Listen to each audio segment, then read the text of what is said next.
प्रकृति के हर एक कण कण को मैं प्रेम करता हूँ, लाइक करता हूँ, सब्सक्राइब करता हूँ और उसके सानिध्य में रहता हूँ। मुझे प्रकृति से बहुत प्रेम है। यूँ कहूँ कि मैं प्रकृतिवादी हूँ तो गारंटी के साथ हूँ, क्योंकि प्रकृति के हर एक कण कण को मैं सैल्यूट करता हूँ, नमस्ते करता हूँ, प्रणाम करता हूँ और वही जननी है और वही सब कुछ देती है और हमको इस तरह से पोषित करती है और हम लोग जीवन यापन करते हैं। तो गाइस, मैं इस वक्त कुएं पे आ गया हूँ। मोटर मेरी चल रही है अभी और मुझे लग रहा है कि मैं थोड़ा वीडियो बना लेता हूँ आज का, चलते फिरते ऐसे ही घूमते घुमाते। तो प्रकृति देवी सबकी देवी है, इसमें कोई शक नहीं है। प्रकृति माता सबकी माता है, इसमें कोई भी अपरिचय वाला रिश्ता नाता नहीं है।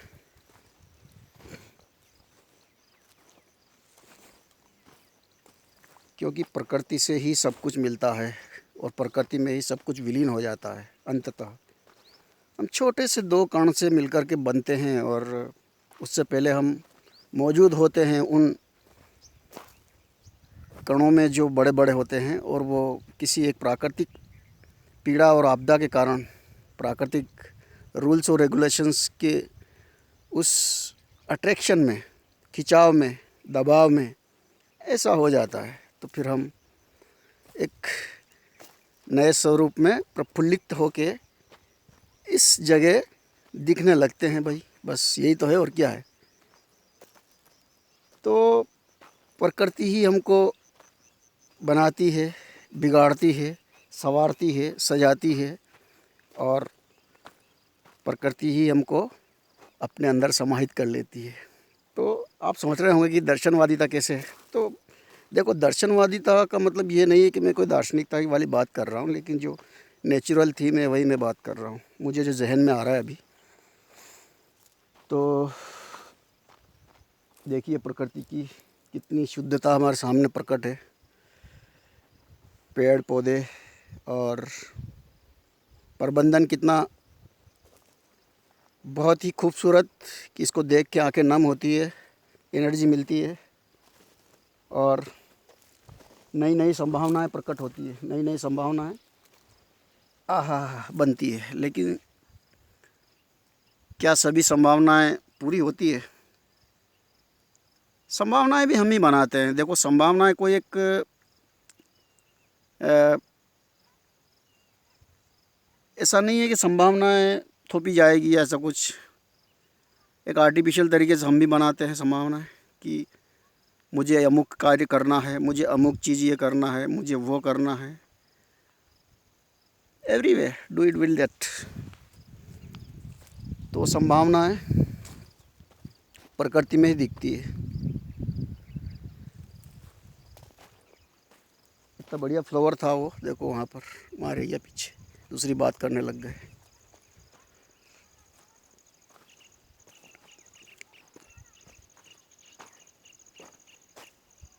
अभी मैं सीधा कैमरा यूज़ कर रहा हूँ ना, इसमें मेरी आवाज़ जो है ना वो मैं बताता हूँ आपको। ये वाला सैमसंग का लोकेट मैक्स, जो कि नाइक बेल्ट जैसा है, गले में डाल के इसको टांगा जा सकता है यहाँ पर, और इसको ठूटे जो है कान में भर लिए जाते हैं और ये बजते रहते हैं। तो ये मैंने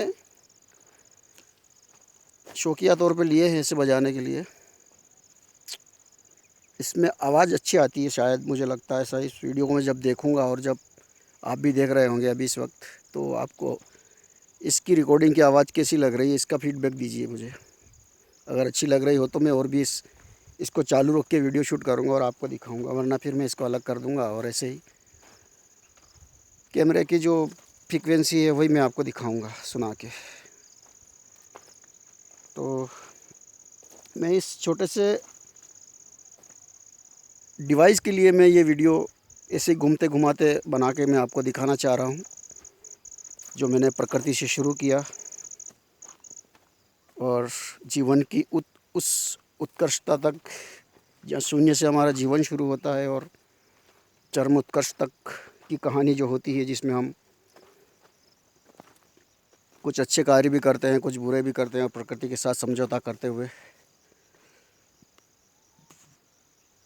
प्रकृति किसे कहते हैं, ये बड़े प्रश्न हो जाते हैं। प्रकृति यार, प्रकृति जो हमें नग्नता में जो दिख रही है, नग्न आँखों से, जितनी भी हमारा आसपास का जो क्रम है, ये पेड़ है, ये पौधे हैं, या फिर ये जो अंतरिक्ष दिख रहा है आपको, ये सूर्य और ये सब, तो प्रकृति क्या परिवारवादी है? बिल्कुल है।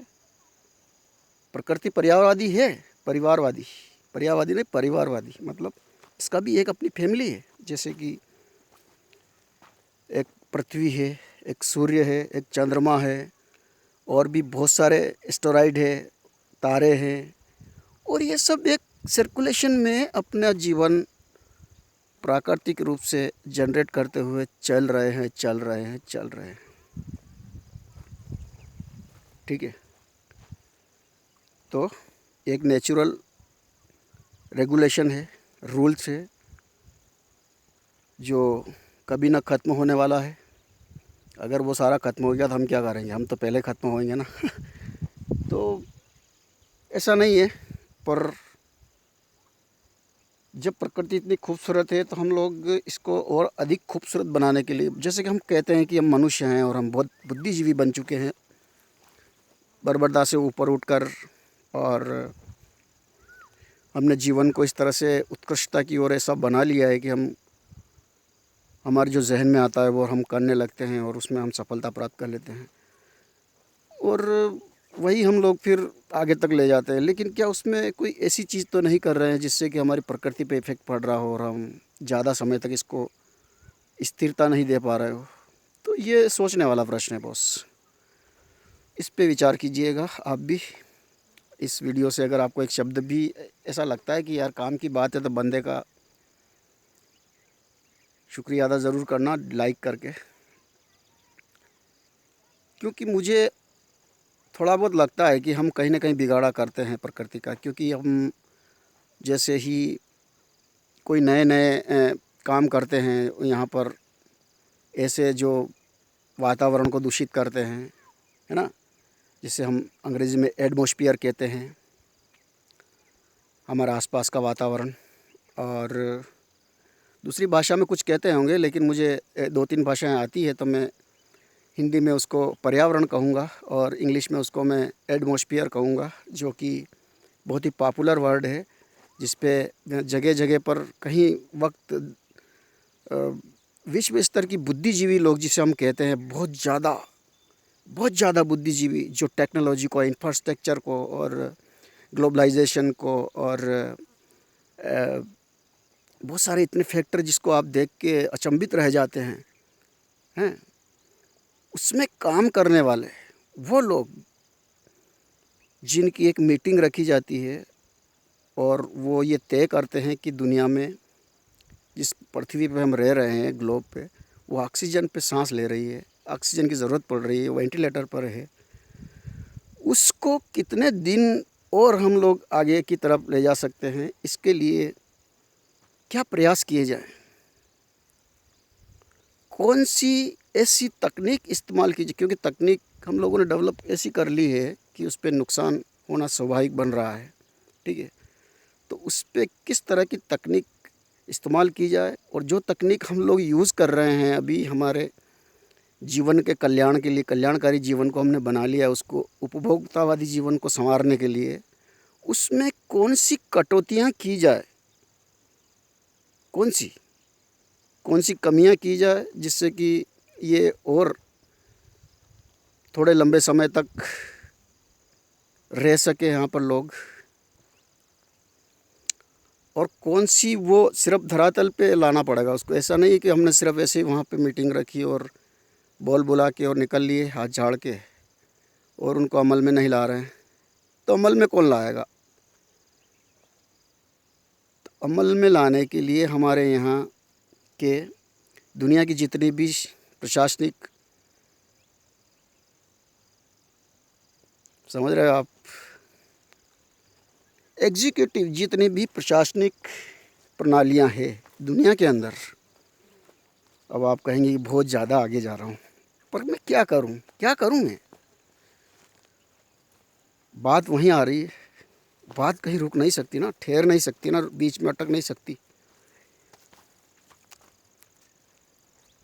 तो प्रकृति को आगे ले जाने के लिए, मैं ज़्यादा आगे जाऊंगा तो वीडियो बहुत लंबा हो जाएगा और मेरे पास अभी इतनी स्पेस नहीं है इसमें, फिर कभी इस टॉपिक पे लंबी चर्चा करूंगा मैं। पर अभी मैं सिर्फ प्रकृति की तरफ सोच रहा था तो मेरा रुझान वहाँ तक चला गया कि यार ग्लोबलाइजेशन है, वर्ल्ड वाइड है, हैं, कितना सारा पॉल्यूशन हो रहा है, कितना सारा हम लोग इंफ्रास्ट्रक्चर को आगे ले जा रहे हैं ग्रोथ करते हुए। ले जाना चाहिए वैसे, क्योंकि बुद्धिजीवी हैं आप, ज़रूरी भी है, क्योंकि मानव की जो इच्छा शक्ति है, क्यूरोसिटी ये क्यूरोसिटी भी बड़ी अजीब चीज़ है यार, है ना। जिज्ञासा, जिसे हिंदी में जिज्ञासा बोलते हैं और इंग्लिश में क्यूरोसिटी बोलते हैं। समझिएगा आप, दो वर्ड मैं आपको इसमें सिखा दिया हूँ, एक तो एटमॉस्फेयर वाला और एक क्यूरोसिटी। क्यूरोसिटी जो होती है वो जिज्ञासा होती है, जो कि अगर अपन क्यूरियस नहीं होंगे, आई थिंक क्यूरियस, जैसे कि हम पैदा होते हैं और शून्य से लेके जब 1 वर्ष 2 वर्ष 3 वर्ष जिसे कहते हैं हम 5 वर्ष तक आते हैं और फिर हमको स्कूल में एडमिट कराया जाता है, जो भी हमारा होता है सिस्टम, जीवन यापन का वर्ण, जो भी व्यवस्था है हमारी, जिसे हमने उम्र के साथ आंक दिया गया है। तो उसमें एक वक्त आता है कि जब हम एजुकेशन प्राप्त करने के लिए एडमिट होते हैं, तो वहीं से हमारी क्यूरियोसिटी चालू हो जाती है दोस्त। मैं सबको दोस्त नहीं बोल सकता, बॉस भी बोल सकता हूँ और दोस्तों भी बोल सकता हूँ ना। मैं सिर्फ सिंगुलर नहीं बोलूँगा, दोस्तों बोलूँगा, क्योंकि मेरे बहुत सारे लिसनर्स हैं देखने वाले और बहुत सारे फ्रेंड्स हैं, तो वो मुझे कहेंगे कि नहीं यार, कोई पर्टिकुलर एक वर्ड तो नहीं है। तो मैं एक आपको सिमिलर जेंडर बोलने की कोशिश करता हूँ, जो एक लीगल होगा। तो दोस्तों, फ्रेंड्स, इस तरह से हम लोग एडमिट होते हैं स्कूल के लिए, तो हम सीखते हैं वहाँ पर। तो सीखना, क्यूरियोसिटी शब्द का जो मैं इस्तेमाल कर रहा हूँ, कि क्यूरियोसिटी का एक कीड़ा होता है जो बार बार हर एक चीज़ को पकड़ता है और उससे कुछ निचोड़ निकाल कर के हम उसको अप्लाई करते हैं। जैसे कि हम एजुकेशन सिस्टम में पढ़ने के लिए एडमिट होते हैं, तो शुरू से हमको टीचर हमारी हेल्प करते हैं सिखाने के लिए, थोड़ी सी सिखाते हैं और हम बुक्स पढ़ने लगते हैं, लिखने लगते हैं, जिज्ञासा प्रकट होती है। जिज्ञासु जिज्ञासु, मुझे ये भी, इसका प्रश्न क्या है, ये क्या है, वो क्या है। ये सारी चीज़ें हम लोग सीखते सीखते सीखते सीखते इतने क्यूरोटिकल हो जाते हैं, क्यूरोटिकल, हाँ, बहुत भारी हो जाती है कि यार जिज्ञासा। फिर हम स्पेस की ओर गमन करने लगते हैं।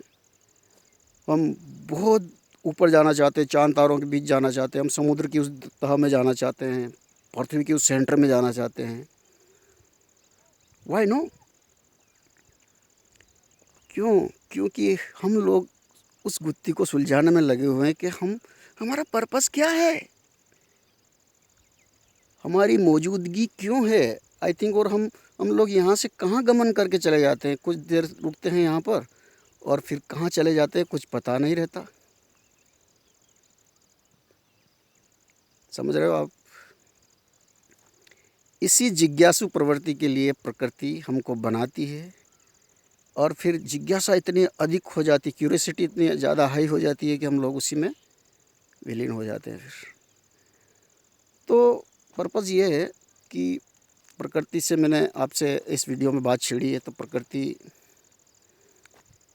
चारों तरफ जो हमको दिख रही है, जितने सारे प्लैनेट्स को हम लोग आइडेंटिटी करते हैं कि ये प्लैनेट है, वो प्लैनेट है, उसमें से सिर्फ अभी तक तो हम लोग पृथ्वी को ही ऐसे आइडियोलॉजी मानते हैं कि यहाँ पर ही जीवन संभव है। और क्या अदर जगह भी है क्या, इसी क्यूरियोसिटी में हम लोग नए नए कोर्स लॉन्च करते हैं, यूनिवर्सिटीज़ बनाते हैं और स्पेस सेंटर बनाते हैं, और हम लोग जो है उसमें रिसर्च करते हैं और आगे तक बहुत दूर जाने की कोशिश करते रहते हैं। तो फ्रेंड्स, बहुत ब्रिलियंट विषय है ये कि इस पे टॉपिक पे अगर बोलना, प्रकृति पे बोलना और इस पे डिफरेंट टाइप की शब्दों का यूज़ करते हुए ऐसे वीडियो बनाने लंबे लंबे बहुत बन सकते हैं। तो इस वीडियो में मैंने सिर्फ आपको इतना ही बताया। मेरे अंदर जो चल रहा था वो मैंने फीलिंग आपके सामने शेयर की है। आप कमेंट्स करके आप भी उस फीलिंग को एंजॉय कीजिएगा और वीडियो को शेयर करना चाहें तो कर दीजिएगा। मैं प्रेशराइज़ नहीं कर रहा हूँ आपको, लेकिन देख तो लीजिए। और अगर ज़्यादा अच्छा लग रहा हो तो शेयर भी कर ही देना। और अगर आप चैनल पे अभी नया हैं तो सब्सक्राइब भी कर ही लेना और बेल आइकन को प्रेस कर देना, ताकि अगला वीडियो में जब डालूँगा, अपलोड करूँगा आपके लिए बना के यूट्यूब पे, तो आप सबसे पहले मेरे पास देख पाएंगे। रोजड़ा गहाँ बढ़िया यार, रोजड़ा ने मार लिया ठोड़ नाम गहूँ रोजड़ा ने गूंद दिया है। कतरा बढ़िया गहूँ उबा दी। तो फ्रेंड्स, मिलते हैं अगले वीडियो में। तब तक के लिए प्रकृति को बचाने का एक संकल्प लीजिए। और ये 26 दिसंबर है, यह 2020 का लास्ट चल रहा है। अभी दिसंबर की सीरीज़ में मैं 1-2-4 वीडियो और बनाऊंगा, उसके बाद नए साल में प्रवेश करेंगे। तब तक के लिए कहते हैं कि नया या पुराना, ऐसा कुछ नहीं है। समय अपने चक्र से एक ही गति से चल रहा है। ये हम मनुष्य बुद्धिजीवी जो इस तरह का सेलिब्रेशन करते हैं कि ये नया है या पुराना है, बट कुछ ऐसा नहीं है। मिलते हैं अगले वीडियो में। तब तक के लिए करना भी चाहिए, वैसे आपको जैसा लगे वैसा करिए, कोई प्रॉब्लम नहीं है। मिलते हैं अगले वीडियो में।